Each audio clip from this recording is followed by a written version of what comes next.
सलाम, नमस्ते, सत श्री अकाल। मैं हूं रजा और आप देख रहे हैं रजा ग्राफिक की सबसे खास रिपोर्ट, अंतर्राष्ट्रीय प्राइम टाइम रिपोर्ट। एक वीडियो के अंदर दुनिया की तमाम बड़ी खबर जो आपके लिए ज़रूरी है और आपके लिए जानना भी ज़रूरी है, वही हम आपके सामने खबर रखते हैं। तो इस वीडियो के अंत तक बने रहिएगा, वीडियो को पूरा देखिएगा। दोस्तों, बता दूं कि चाइना पूरी दुनिया के लिए ख़तरा है। अमेरिका जब चाइना से डर रहा है तो भारत के लिए चाइना कितना बड़ा ख़तरा होगा। दोस्तों, अभी तक हम सिर्फ हवाई बातें कर रहे थे और हमें लग रहा था कि ऐसा नहीं है, चीन इतना एडवांस। अरे भैया, कुछ दिन पहले ये वीडियो जारी किया गया था, ये देखिए, जिसके अंदर चाइना मास रोबोट बनाता हुआ नजर आ रहा है। ये कहा गया कि चाइना ये सिर्फ डराने के लिए कर रहा है, लेकिन चीन और अमेरिकी और जर्मन और पूरी दुनिया की तमाम इंटेलिजेंस रिपोर्ट से ये खुलासा हुआ है कि चाइना रोबोट लड़ाई वाले, जंग में लड़ने वाले और एक तरह से मिलिट्री रोबोट बना रहा है। ये कुछ दिन पहले जारी किया गया था, वीडियो हल्के में लिया। दोस्तों, अब LAC पर भारत और चीन की सीमा के करीब दावा यह है कि इसको किसी भारतीय फौजी ने रिकॉर्ड किया या भारतीय सीमा के अंदर से रिकॉर्ड किया। चाइना ने LAC पर रोबोट तैनात कर दिया है। सबसे बड़ी खबर और विजुअल आपके सामने, ये देखिए दोस्तों। उफ, ये चाइना कितना एडवांस हो चुका है। भारतीय सीमा के पास चीनी जासूसी रोबोट, वायरल वीडियो में दावा किया जा रहा है और अब ये एक बहस का मुद्दा बन चुका है। सवाल ये है कि क्या चाइना ऐसे रोबोट बना सकता है? जवाब आपका दिमाग आपको दे चुका है कि जी हाँ, चाइना जितनी एडवांस तरीके से आगे बढ़ रहा है, हम गोबर और पेशाब में फंसे हुए हैं। भारत का एक ख़ास समुदाय मुसलमानों से इतना ऑफेंड हो जाता है, खुद मकान खरीद नहीं पाते, मुसलमान जब जाके खरीदता है तो ताली बजाने लगते हैं, शोर मचाने लगते हैं, थाने का घेराव करते हैं।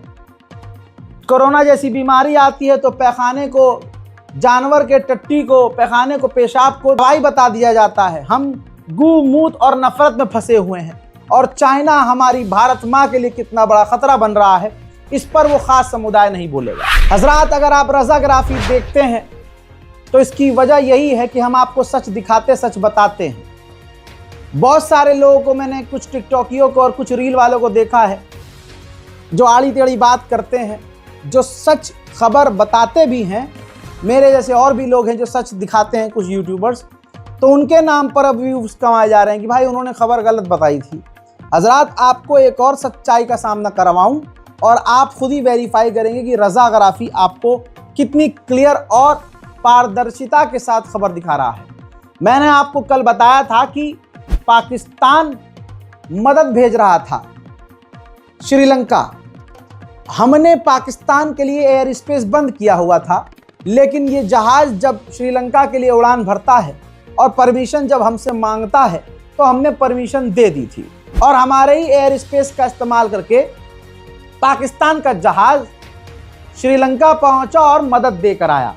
लेकिन आदत से मजबूर इस पाकिस्तान ने इल्ज़ाम ये लगाया कि हमने, यानी भारत ने, पाकिस्तान के जहाज़ को हवाई रास्ता नहीं दिया मदद भेजने के लिए, जिसके बाद भारतीय विदेश मंत्रालय के द्वारा पाकिस्तान के मुंह में मूता गया और ऑफिशियली कहा गया कि ये सरासर झूठ है।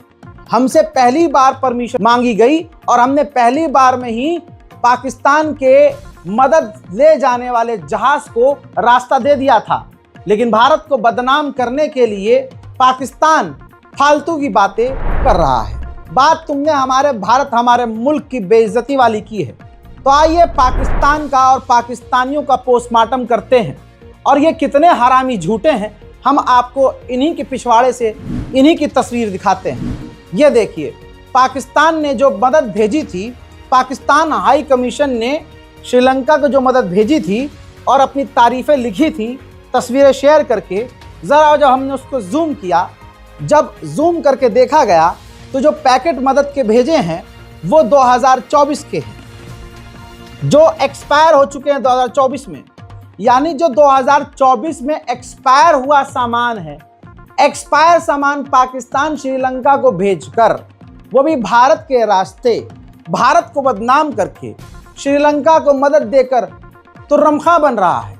लेकिन औकात पाकिस्तान की यह है कि पाकिस्तान अपना एक्सपायर सामान श्रीलंका को दे रहा है और भारत की बुराई कर रहा है।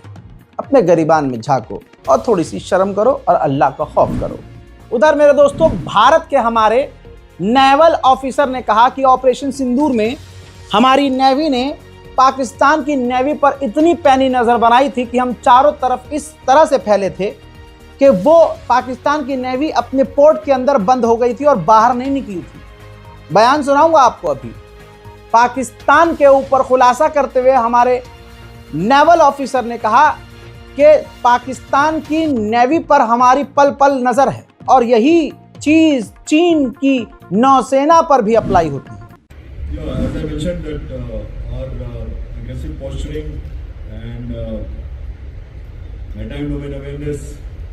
as to what is happening where ensured that the Pakistan Navy never came out.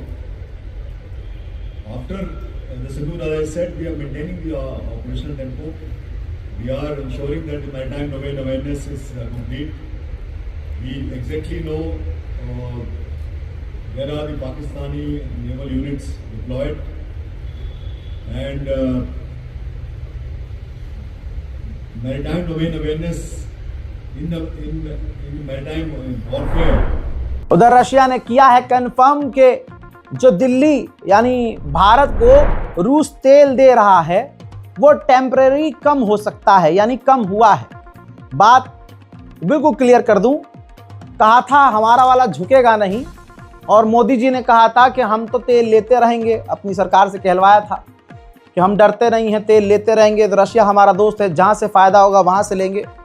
लेकिन कम तो हुआ है, क्रिमिनल ने कंफर्म किया है, भले ही ये टेम्परेरी कम हुआ है। अब भारत आने वाले हैं व्लादिमीर पुतिन, ऐसे में रूस ने बड़ा खुलासा किया है और अगर भारत ने इसका सही फायदा उठाया तो हम काफी मजबूत होंगे। रशिया के विदेश मंत्रालय के द्वारा कहा गया है Su-57 दुनिया का top most powerful fighter jet है और S-400, 500 भी खतरनाक डिफेंस सिस्टम है और भारत से बातचीत के एजेंडे में ये शामिल है। कहा जा रहा है कि भारत को ये ऑफर किया जा सकता है। उधर नो लिमिट पार्टनरशिप ऑफर कर दी है। रशिया ने भारत की बल्ले बल्ले कर दी है, दिल खोलकर भारत के आगे बिछा दिया है। दोस्तों, भारत के लिए कहा है रूस ने कि नो लिमिट ऑन पार्टनरशिप, जितनी पार्टनरशिप चाहिए रशिया से भारत को जो चाहिए, भारत को रशिया वो सब देने को तैयार है। उधर खबरों का असर होता है, सोशल मीडिया की ताकत है। दोस्तों, हमने आपको बताया था कि इमरान खान पाकिस्तान के पूर्व प्रधानमंत्री जिंदा हैं या मारे गए नहीं पता है, प्रेशर का असर होता है। अब पाकिस्तान के पूर्व प्रधानमंत्री इमरान खान की बहन को 20 मिनट के लिए उनके भाई इमरान खान से मिलने दिया गया, यानी इमरान खान जिंदा हैं। लेकिन उनकी बहन ने मीडिया को बताया कि बहुत बुरी हालत में है, टॉर्चर किया जा रहा है, छोटे से सेल के अंदर रखा गया है। और मेरे भाई इमरान खान ने बताया ये सब कुछ पाकिस्तान के आर्मी चीफ आसिम मुनीर के कहने पे हो रहा है। मैडम, इतना बताइएगा कि खान साहब की सेहत कैसी है, वो कैसे लगे आपको, क्या बात की उन्होंने? सेहत अल्हम्दुलिल्लाह ठीक है, मगर जो भी वो उन्होंने बड़े गुस्से में थे, कहते हैं कि हमें ये मेंटल टॉर्चर कर रहे हैं और सारा दिन कमरे में बंद, थोड़ा सा बाहर से निकल सकते हैं, कोई किसी से कम्युनिकेशन नहीं। कहते हैं कि आसिम मुनीर जिम्मेदार है, ये सब कुछ हो रहा है। बाकी कितनी देर मुलाकात रही है मैडम आपकी? अच्छा, सेहत उनकी ठीक है? पाकिस्तान जहां पड़ोस के देशों पर आतंकवाद का इल्जाम लगाता है, इस इल्जाम में खुद की फट के चार हो गई है। कल फिर से पाकिस्तान के खैबर पख्तूनख्वा के इलाके में धमाका हुआ। इस धमाके में नया कुछ नहीं था, नया लेकिन ये निकल के आया है सामने। धमाके तो रोज ही हो रहे हैं। इस धमाके में हुआ ये कि खैबर पख्तूनख्वा में जो 4 लोग मारे गए, उसमें पाकिस्तान का एक सीनियर ऑफिशियल भी मारा गया है। अब मैं आपको सैटेलाइट इमेज दिखा रहा हूं, ध्यान से देखिए। पाकिस्तान कह रहा है कि ऑपरेशन सिंदूर में उसकी लाल नहीं की है हमने। दोस्तों, ये देखिए, उसने हमारी मिसाइलों से जो नुकसान हुआ है उसको रिपेयर अब जाकर किया है।